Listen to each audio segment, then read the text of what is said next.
Good morning po sa inyong lahat mga kapatid. Pag-usapan natin saglit itong China Duterte lineup, yung Team Huda sa Bayan. Kasi ho, ang napansin ko rito, meron kasing isang post na merong video.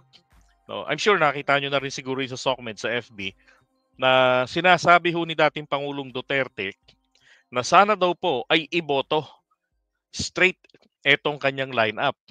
So, pwera dito sa kanya at saka kay Robin Padilla.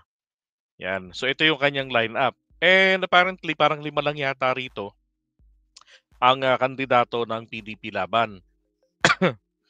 Ba? Pero ganun pa man, yan ang kanyang lineup. Tapos, meron pa silang, ito yung sabi niya. Kamusta kayo? May pictorial kami dito sa Senate slate. Sana iboto ninyo straight. Now, ang punto ko po rito mga kapatid ay ito. Ito ho ay maikukonsidera na electioneering. Advanced campaigning ito. Ang isa ho sa magic words na ipinagbabawal prior to the campaign period ay vote. Yung pong salitang vote for me, vote for them, vote for us. Bakit? Kasi hindi pa nga ho kampanyahan. Pero ang ginagawa ho ni Digong at siya po ay isa sa mga may pinakamataas na posisyon diyan sa PDP laban. So, ito'y makukonsidera ho na early campaigning. At dapat ito, aksyonan ito ng COMELEC. Di ba? To the point na mabasura yung mga kandidato niya. Pero huwag naman. Ayoko namang mabasura yung mga yan. Kasi magpapaawa pa yung mga yan. Di ba? Ang dapat lang dito ay mapatawa ng parusa si Duterte dahil sa kanyang ginagawang advanced campaigning.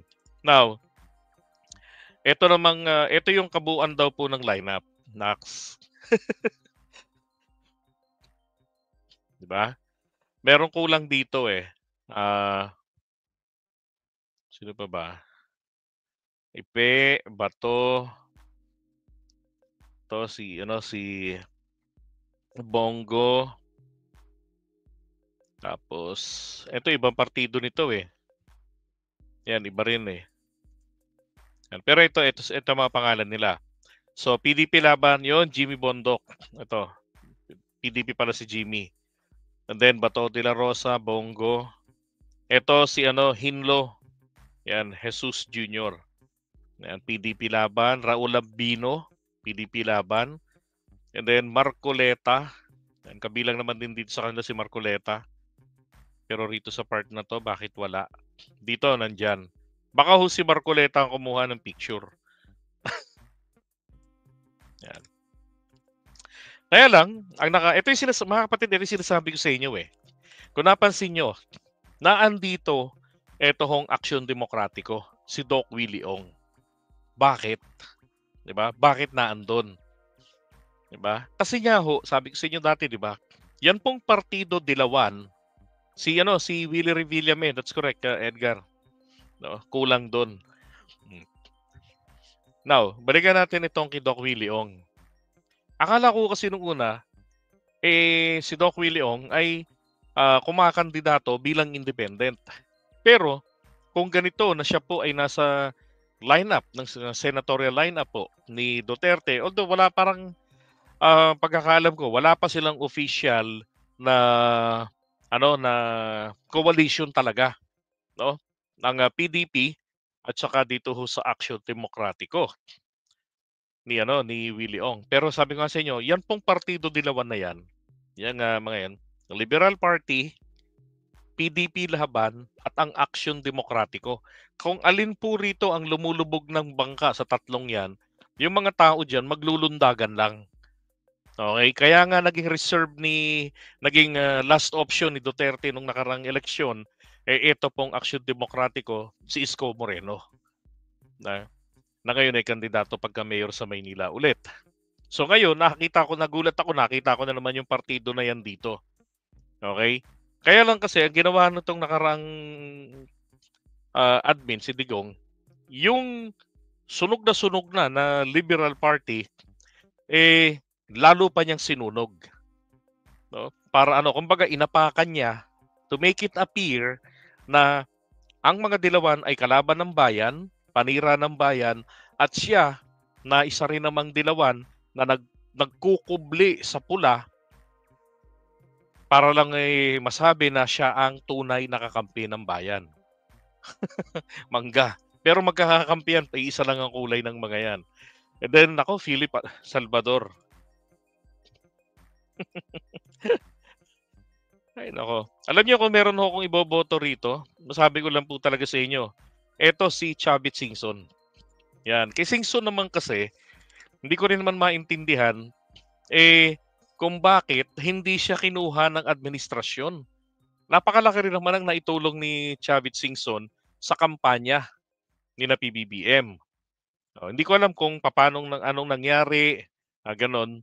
At wala sa tawag dito, wala siya. Pero independent ito kahit sino kasi pwedeng dumampot as a guest candidate, lalo na si Hong Duterte, na hindi man maka-12. Tingnan nyo, 1, 2, 3, 4, 5, 6, 7, si Willie Revillame. 7 lang. Diba? And then the rest, 10 na. Si Kibuloy naman, WPP. Diba? So, puro mga puro mga makachina. Karamihan sa mga to. Marcoleta, okay sana si Marcoleta. Diba? Kaya lang napaka-ipokrito kung tutuusin Kasi bakit ka pa magi-independent? 'Di ba? Ba't ka magi-independent? Anong ibig sabihin nun? Alam naman na ng taong bayan kumbaga linyada ka kay Duterte. So, bilang isang leader, 'di ba? Diretsuhin mo ng taong bayan, mag-PDP labang ka na. Ganon din dito kay tawag dito. Yep, independent hindi Action Demokratiko Pero kung independent, okay. 'Di ba? Okay naman si Doc Willie Ong. Kaya lang hindi makakatulong sa kanya kung Action Demokratiko siya. Kasi alam talagang nakadikit yan kay Duterte. Madadamay lang siya sa pagbasura.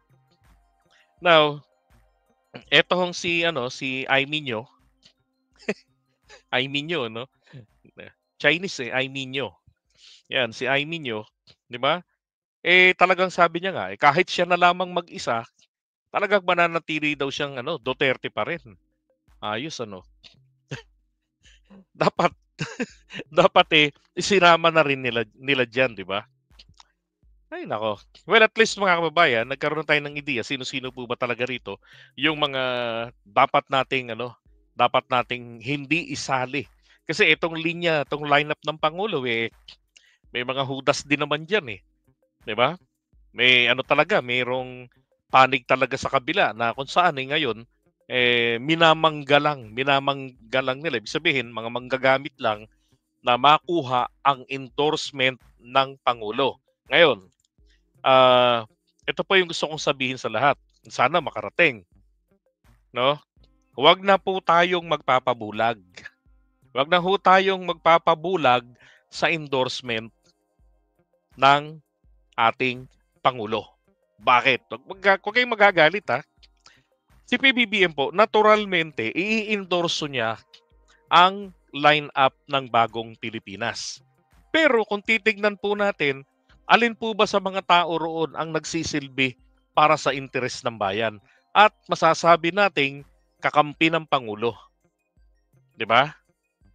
Kung sa ngayon pa nga lang, nakita na natin yung 12 na pinangunahan ng kanyang kapatid ni Senator Ay Minyo. 'Di ba? Na kung saan nagdi-deny pa si Cynthia Villar. Alam naman ng kasabihang Pilipino, walang usok kung walang nagsindi. At yung 12, 'di ba? Nandun ang mga Cayetano, nandun ang Villar. 'Di ba?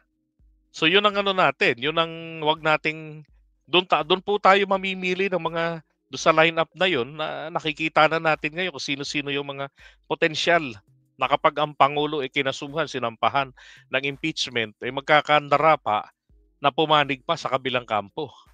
'Di ba? Hindi ko naman sinasabing konsintihin ng presidente kung may mali. Pero sinasabi ko rito, since alam naman natin ang impeachment, ito pa'y political process. Walang rule of law. It's a number game. Ang higit sa lahat, political alliance ang tinitignan dito. Hindi po yung merito, 'di ba? So, hindi po nararapat na ang mga ilalagay natin sa Senado kumbaga mga hazard para sa ating presidente. 'Di ba? Wala na tayong ikaka-asenso niyan pagka ganyan. Na kung ang laman ng Senado sa 2025 na ilalagay natin, 'di ba? Galing sa line-up niya na wala namang silbi. Tapos mga kakulay pa ni Amy, no, kasama kumbaga parang si Judas Iscariote, 'di ba?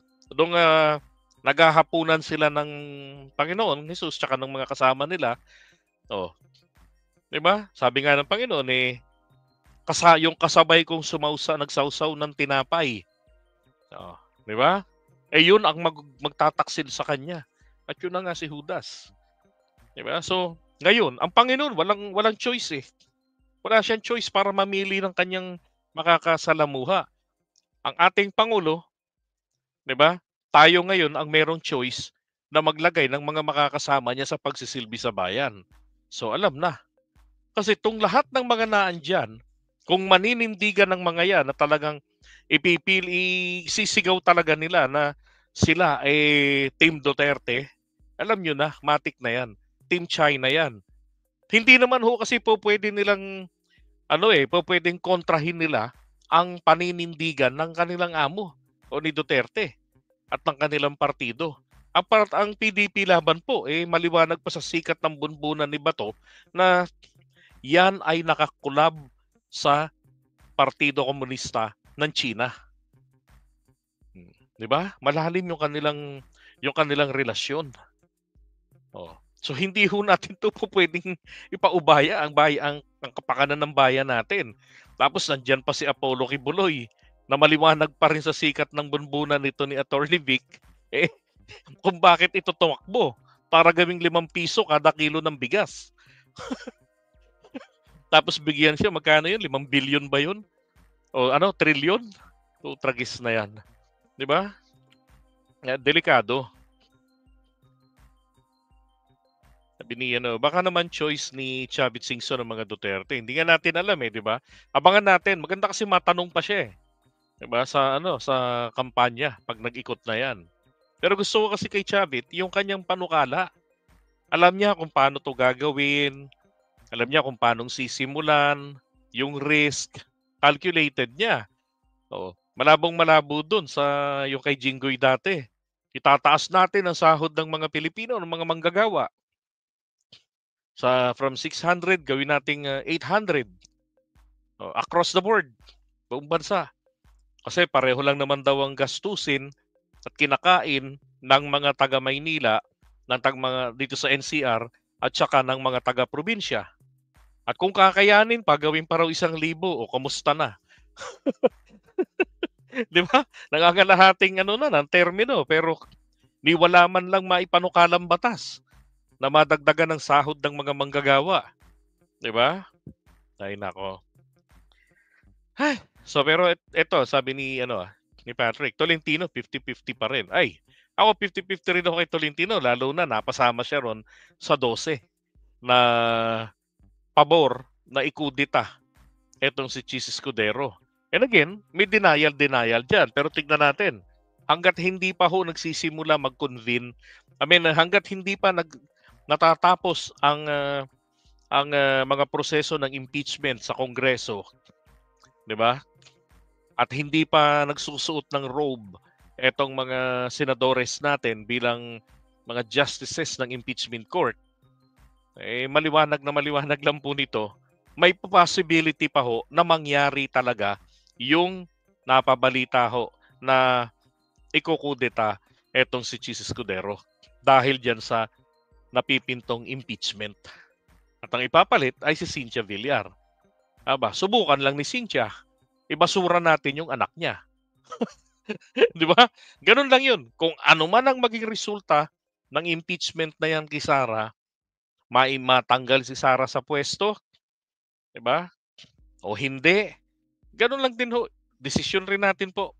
Ibasura natin ang anak niya. Ubusin natin ang mga Villar sa Senado. Eh, diyan sa Senado mukhang marunong lang naman talaga bilang senador, eh, si Cynthia Villar. Yung anak niyang si Mark wala talaga, tahimik lang, 'di ba? Then 'to si Attorney Vic Rodriguez, ayos. Natatawa ako yung isang video nito, eh. Kaya sinabi niya na napakalaki ng problemang iniwan ng nakaraang administrasyon kay PBBM. And take note ha, nandun na siya sa kampo ng mga Duterte. Hmm. 'Di ba? Aminado siya eh. Kaya lang, ewan ko ba, yung hinanakit. Kasalanan naman niya ho kasi lahat-lahat ng nangyari sa kanya eh. Kaya nga kahit na anong pagtatanggol ang ginagawa ng mga tao sa kanya noon, pero kaya lang laging puro kasalanan niya eh. Lalo na nung malaman ko yung kay Leocadio Sebastian. Alam ko talagang yun eh, okay naman yung tao, malinis. Nagkataon lang na namali ng desisyon dahil naman rin po sa pagkakamali nga nito ni Vic Rodriguez. Di ba? Kaharap na opisina ng Pangulo, lalakarin lang eh. Hindi pa tinanong eh. Pinaabot pang 2 linggo. Mag-i-import po ba tayo? Oh. Nandiyan na yung dokumentong hinihingi nyo. Na hindi mo lang nagpa-follow up sa Pangulo. Anong dahilan? Di ba? Ay, nako. Yun nga, engot nga, nadulas. Sabi ni may paiyak-iyak pa si Bato pero isa siya sa boboto. Palitan si Subiri. Kaya nga eh. Hayop na Bato de la Rosa to. Tapos ngayon, isa siya sa mga nagdi-deny ng mga senador na sinasabi niya na super wala naman kaming ganyan ngayon. And I can guarantee wala talaga. Wala naman kaming problema kay Cheese. Diba? Okay. Ay, nako ma'am. Unahin niyo po yung pagtulog. Importante po yan. Okay? Pwede naman ng replay po eh. Thank you po. Alright. So, iwan muna natin to. Yung mga